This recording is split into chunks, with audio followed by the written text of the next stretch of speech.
Практически все социальные объекты Якутска готовы к отопительному сезону. Об этом сегодня сообщил глава города Айсен Николаев на встрече с журналистами. Отметим, в некоторых районах республики отопительный сезон начался еще на прошлой неделе. Что касается Якутска, тепло в некоторые участки подали уже сегодня. Однако есть опасения, что некоторые компании могут задержать подачу тепла в жилые дома. Город в части социальных объектов он практически готов.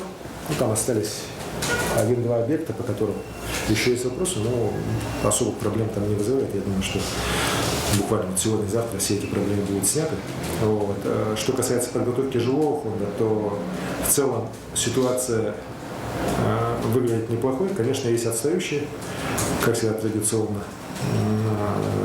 Это управляющие компании в промышленном округе, в Гагаринском округе и в Мархе. Вот жильцам все-таки надо более активнее участвовать в управлении своей собственностью, своими домами.